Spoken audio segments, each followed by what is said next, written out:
At Englewood Health, we believe that all citizens need to be informed about the healthcare issues that affect their lives. That's why we're proud to support important healthcare programming produced by the Caucus Educational Corporation and their partners in public television. This special edition of One-on-One with Steve Adubato is brought to you from the Tisch WNET studios at Lincoln Center. Funding has been provided by Rowan University, educating New Jersey leaders, partnering with New Jersey businesses, transforming New Jersey's future. Johnson & Johnson, Englewood Health, Horizon Blue Cross Blue Shield of New Jersey, New Jersey Sharing Network, dedicated to saving lives through organ and tissue donation, the Northward Center, and by Fedway Associates. Promotional support provided by New Jersey Family Magazine and NJFamily.com. And by bestofNJ.com, covering all NJ has to offer. This is One-on-One.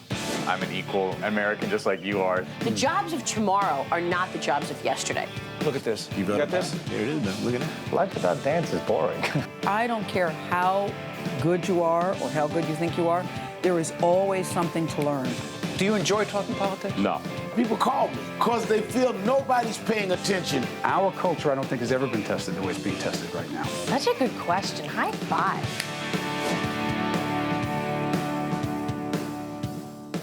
Welcome to One-on-One. I'm Steve Adubato, coming to you from the Tisch WNET studio in the heart of Lincoln Center. It is our pleasure to welcome my gentleman. You recognize him. He's a talented guy, Tony Goldwyn. He's an actor. Yeah, you know that. He's in Network right now. Let me ask you, before we talk about Network, by the way, the guy, Bryan Cranston. He plays Howard Beale? Yeah. Is he any good? He's okay. You know. He's just won too many Emmy Awards. That's my problem. He's just like too good. And you were in that other little show. I hate when people say little show. Yeah. You were the president? I was the president of the United States of America. In what series? For 7 years in Scandal. How great was that experience? Yep. Oh, it was great. It was such a blast. We had and you worked with Kerry Washington. So much fun. Yeah, the best cast awesome ever. Kerry's the best. Yep. Who's also on Broadway in an incredible play, American Son, which people have to go see. Tell us about Network. By the way, originally done in 1976, Patty Chayefsky's Network. Correct. Directed by Sidney Lumet, starring William Holden and Peter Finch and Faye Dunaway. What's the matter? Couldn't get a good cast? Yeah, exactly. Yeah, won multiple Academy Awards. Incredible. Great film, classic. But this is a completely different experience, and yet very faithful to the Oscar-winning screenplay of Patty Chayefsky's. And you play? I play Max Schumacher, who William Holden played in the movie, and I am the head of the news division of a television network. And Bryan's character is the longtime anchor. Howard Beale. Renowned anchor of the station, Howard Beale, who has been forced out due to low ratings and some personal difficulties. And he tells his audience he's going to commit suicide publicly on the show, and it creates a bit of a firestorm. And the network ultimately realizes I'm mad as hell. They can make money off of a man who is in fact losing his mind. And so it's, you know, what was a satire in 1976 has in many ways come to pass in terms of our media, what our media culture has become in reality. TV and news is entertainment as opposed to high-minded programs like yours. I just want to clarify, you are not talking about public broadcasting. No, I am not. You mean the other public broadcasting is the one you know, safe space. We're the bastion. Yeah, the bastion of integrity. Decency and integrity. That's right. Listen, it's actually true, you know, but the others are pretty good too. They're just not us. There is still some really good work going on out there, but the news as entertainment and news as sensation and tabloid journalism, which really, you know, was not the norm in 1976, became much more the norm in the 90s and into the 2000s. That's right. And given, you know, our politics and everything now fueled by celebrity and you know, sensationalism, where the truth is a fungible thing and facts don't necessarily matter. Literally, those are lines. You don't mean they're spoken in Network. You're not talking about. We're talking about alternative facts, exactly. You don't have them in Network, do you? There is a line in Network where it says, we're not in the business of morality, Mr. Schumacher. As yes. Tatiana Maslany's character speaking to me we're in the business of business, and that's pretty much what. That's pretty much it. Yeah. What draws you to this particular character? Well, you know, Max is a guy who really is he and Howard both of a period in journalism where television journalism was sort of, I suppose you would call it, the golden age of Edward R. Murrow, the Cronkite era. They're guys who came up under Edward R. Murrow, as it's stated in the play. They refer nostalgically to their, you know, being young men in the 50s. You know, they are holding the line on journalistic integrity, and the line is completely falling apart. So, you know, Max is a guy who's trying to do that and to defend his great friend Howard Beale, who is losing his mind. Yeah. At the same time, Max is a flawed guy who has his own moral challenges, and he's just a very interesting, complicated, wonderful character. And to speak the words, Paddy Chayefsky is really one of our greatest dramatists. So that, for us, every night to be able to, you know, to speak the words of Paddy Chayefsky is a privilege. How many plays, how many performances a week? We do 8. That's what I thought. Yeah. Mm-hmm. So the obvious question, how the heck do you keep the intensity, the passion, the stamina to do what you do in the way you do it with such a powerfully dramatic play? Yeah, you know, doing Broadway is no joke. You know, working in the New York theater, it's and particularly in this play, it requires a tremendous amount of energy, but it's also just so much fun. But you have to keep your act together. You know, you can't. You have to protect your voice, and it's much like fit. You work out. Yeah, you have to be fit. It's like being an athlete. Really, it is. It really, no joke. I mean, I'm just doing a demanding show on Broadway 8 times a week is like being an athlete. You have to be in shape. You have to keep your voice in shape. You have to get enough rest. You have to eat properly, and keep your head in the game. You know. What kind of audience? What kind of folks are coming? It's packed every night. Our show, I think, we're sold out. But everyone should still try and get tickets. I was just going to say, don't do that. Don't do I mean, it's a tough ticket to get, but the audiences are just loving it. You know, it's a very unusual theatrical experience. This because being a kind of, you know, as I said, it was a satire. Now it seems to be pretty much what we're living through of the medium of television. Right. It's a very multimedia production. Like literally, there are cameras on stage with us.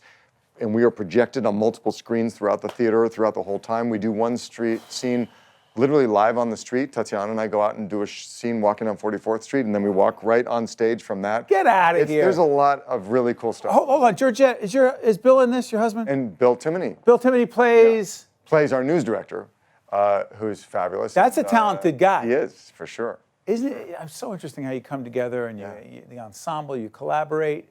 Just like public broadcasting, you feel the love here? I do, I'm feeling it. It takes a team, a great team. That's right. Can I plug one more time?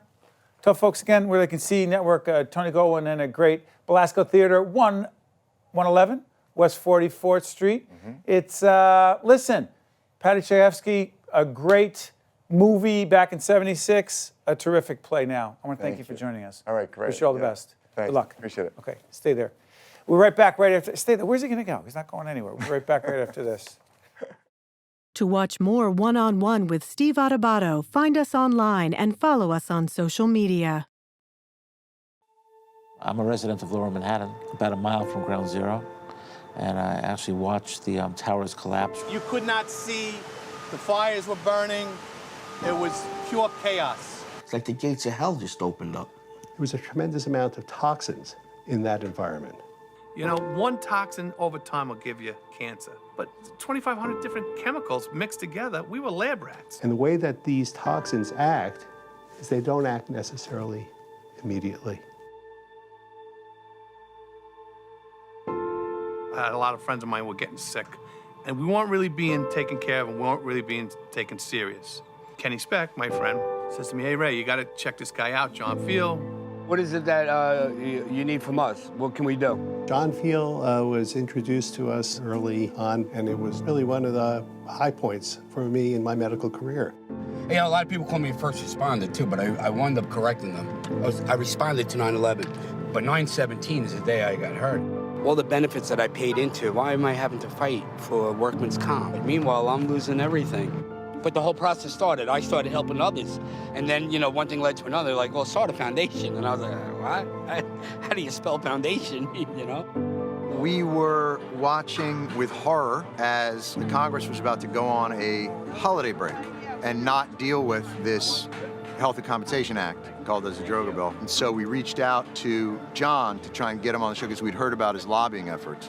When we went down to D.C., we were just a bunch of blue-collar workers going down and guerrilla lobbying.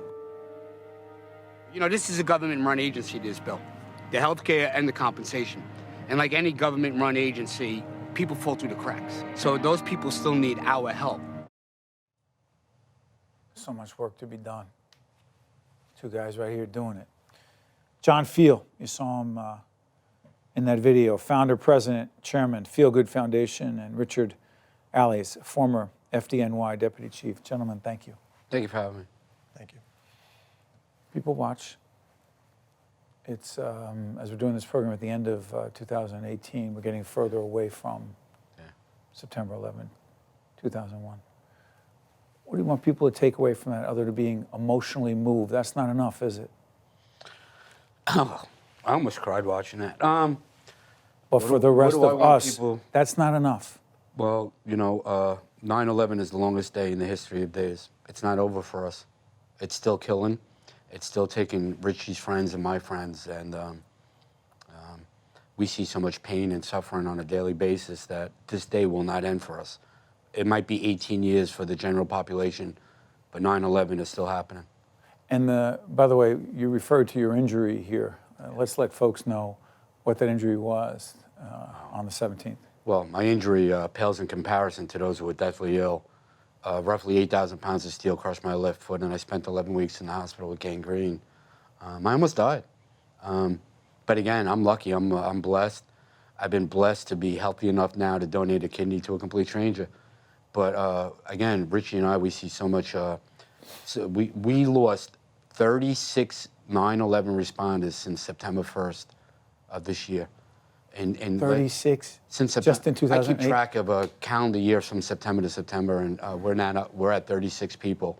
And last year we lost 163 in a calendar year. We're going to probably double that this year. And the pain and the suffering's real. And you know, we could joke around a lot off camera, but when we have to do our work, we're serious. And probably the humor is what keeps me sane and alive, because this is painful. This hurts.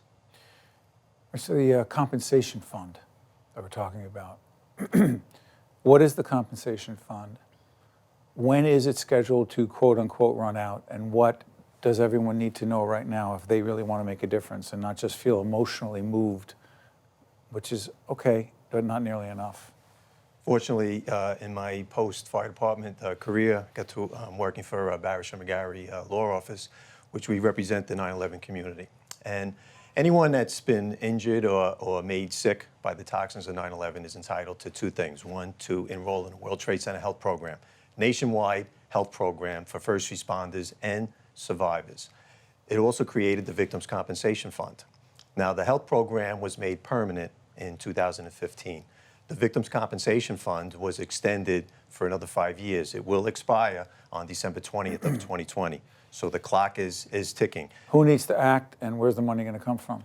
Well, the 9/11 community needs to activate itself. John and myself are already initiating work in Washington. Jon Stewart's involved. Jon Stewart is involved. He's been a great advocate. Senator Gillibrand has initiated a Senate bill. The House sponsors, Carolyn Maloney, Jerry Nadler, and Peter King, have initiated in the House. Where's President Trump on this? Don't know yet. What do you mean? Yeah, well, so you know, while the bill expires, he's a New Yorker. Sure, he is. The bill expires December 20th, December 18, 2020. Right. That's irrelevant because it's not going to make it to that because it's going to run out of money before that. That's why Senator Gillibrand introduced this legislation. Where the president is and where the White House is right now, it's not our main focus, because right now we need to get the House and the Senate and the support that the bill needs. They're going to go home on winter recess, and we're going to have to start the process all over again. You know, we've made 263 trips to D.C. I've had over 1,200 meetings with members of Congress and the Senate. This has been now a 14-year journey. This is now the Sadroga bill the third time. This is the trilogy. This is our final stand. We have zero tolerance for any elected official or anybody in the White House that's going to get in our way. I've almost been arrested. I've dedicated my life to the 9/11 community. I'm not afraid of anybody in Washington, D.C. It doesn't matter if you're a Republican or a Democrat. You got a moral responsibility to help these men and women, uniform and non-uniform. And if they don't, then they're going to get the other side of John Feal. And listen, they've seen the other side of me. Just Google Bob Goodlatte, November 4, 2015. He was called an asshole on national TV. I said, sir, I'm not calling you a name, I'm giving you a title. Because he stood in the way of getting a bill passed that would save lives. Along these lines, do you think there are members of the United States Congress, the House and the Senate, from other parts of this country, and this is not a political stand, it's just a question of whether we really are one nation, and I don't mean immediately after 9/11, I mean now. Do you think there are people in other parts of this nation, pretty far away from New York and New Jersey, and Washington and Pennsylvania, where this happened, who were just like, hey, listen, sorry, it's... We always dealt with a bit of an anti-New York bias. And, you know, it happened in New York because that's where the Trade Center was. But if it was Dallas, Texas, they would have, the bad guys would have went there. So it's very frustrating. But this isn't, excuse me for interrupting, this is not just a New York issue. No. There are people across this country that are getting sick and dying. We had first responders from 433 of the 435 congressional districts, all 50 states. And not just first responders. We're talking about workers who were there, right? Volunteers, building trades, all workers. 26 children. teams from around the country. Who are losing... We have school children that were, when the schools reopened, that got poisoned. Now, you know, later on in life, 26, 27-year-old women with breast cancer. Unheard of in the general population. Listen, the aftermath of 9/11 has caused these illnesses and these deadly cancers. The absorption through the nose, mouth, and skin. We ate there, we slept there, we cried there, we worked there, we went to the bathroom there. Some people probably did other things there. Made us sick. There is nobody in Congress or the Senate or the White House or anywhere in the federal government or state that can say 9/11 didn't make us sick. We no longer have to prove 9/11 got us sick. Somebody has to prove that 9/11 didn't get us sick. We now control our own destiny. This is our story to tell. Yeah. And we're going to ensure that we get another bill passed for the 9/11 community. So here's what I'm also curious about. Real quick, the head of the EPA at the time, and I don't want to relitigate history, Christy Todd Whitman, I remember her public statements, cover of the Daily News. It is safe. She should be rotting in a prison cell. Say that again? She should be rotting in a prison cell. Because? She contaminated a population of 425,000 people. That's first responders and everyone. She said that's the information I had. I only repeated what I was told. Let me take that a step further. She took orders from the White House. And herself and the former Mayor Giuliani told us the air was safe to breathe and the water was safe to drink. They both lied. They wanted the financial capital of the world back up and running, and human life took a back seat to the almighty dollar. And she has to live with that. And God bless her if she can. For the rest of us, the number, our team will put up the website again. Yeah. If they want to be helpful, what do we do right now? They watch right now. They're moved by both of you, your contribution, your commitment, your sacrifice, your level of caring and love for your brothers and sisters, still affected by what happened that day. What can and should people do right now? They can Google the Feal Good Foundation. It'll be up right now. They go to the website. Well, it's not even the Feal Good Foundation. They can go to the World Trade Center Health Program website, the CDC.gov website. They can go to Barish McGarry's website. There's so much information out there for people who don't believe that they were sick enough to be in the program. They don't want to take something that they don't deserve. All of these things that we hear all the time. Let me tell you something. This is why we do what we do. I've been to 181 funerals. I paid for 9 of them. Some of these were my best friends that died. Those are mass cards from wakes and funerals, you know. And I'm tired of seeing people sick and die. And listen, we can get all the legislation passed that that's presented to us, but it's not going to stop these men and women from dying. But what we can do is give them a little dignity when they die and make sure that their families are taken care of, so they're not left with mounting medical bills. You have an open Sounds like a cliche, but we mean every word of it. You have an open invitation here at Public Broadcasting to continue to tell not just your story, but the story of so many others, and we want to be helpful in any way we can. We appreciate that. Thank you, gentlemen. Appreciate it. We'll be right back, right after this. To watch more One-on-One with Steve Adubato, find us online and follow us on social media.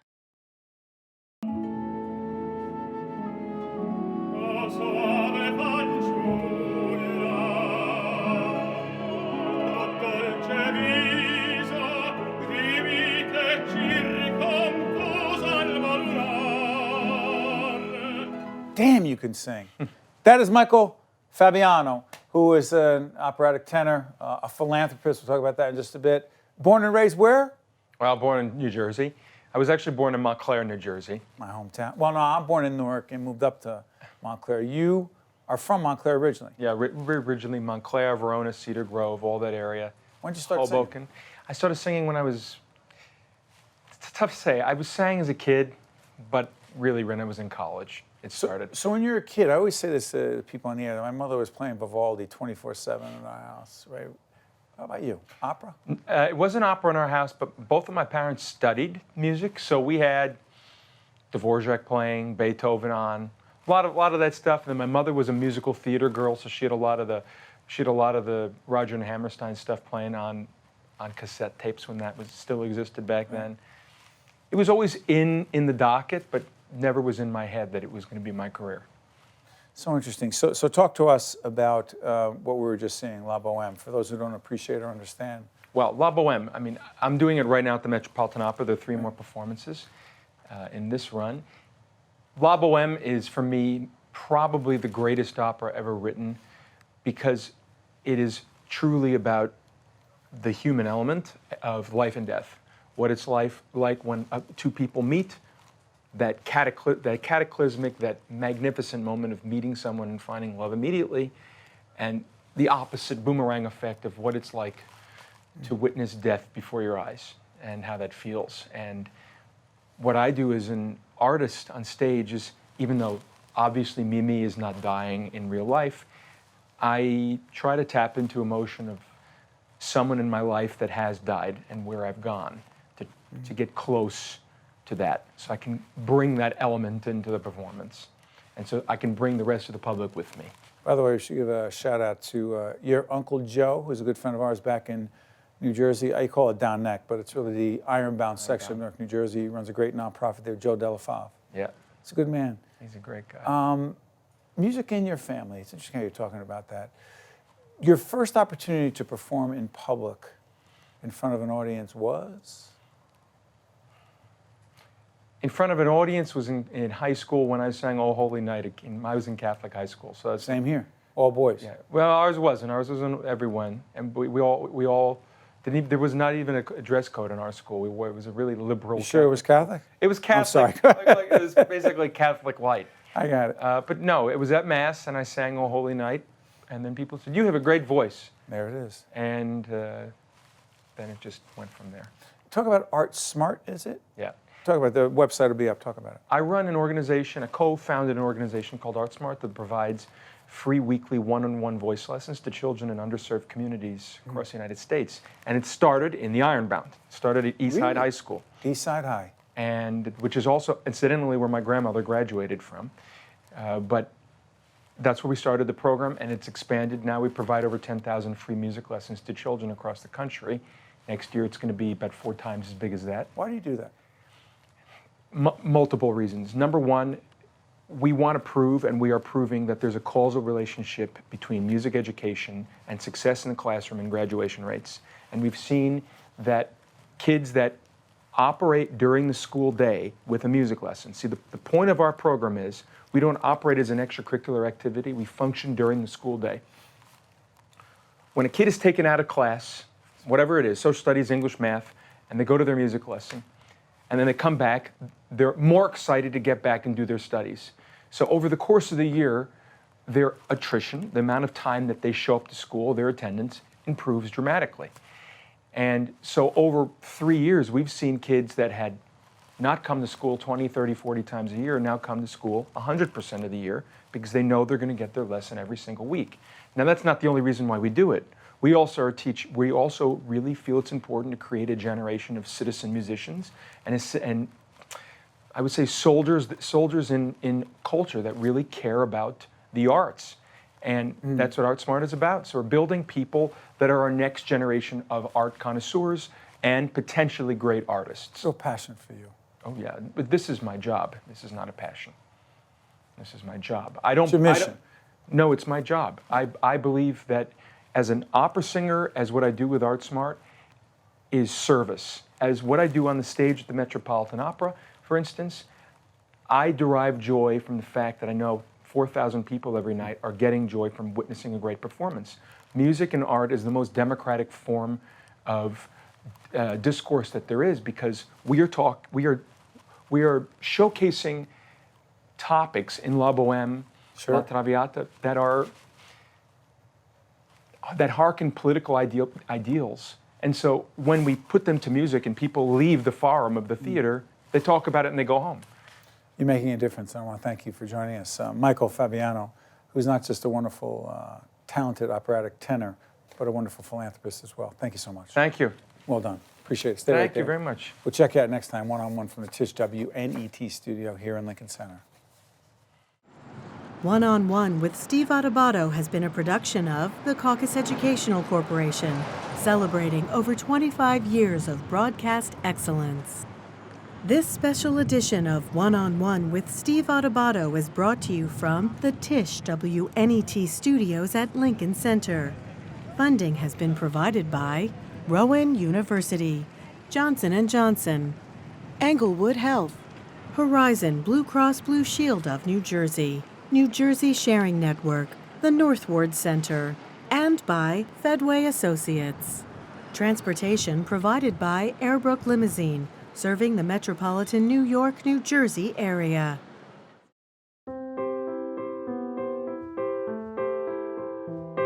It feels like I've opened my eyes again, and the colors are golden and bright again. There's a song in my heart, I feel like I belong. It's a better place since you came along. It's a better place since you came along.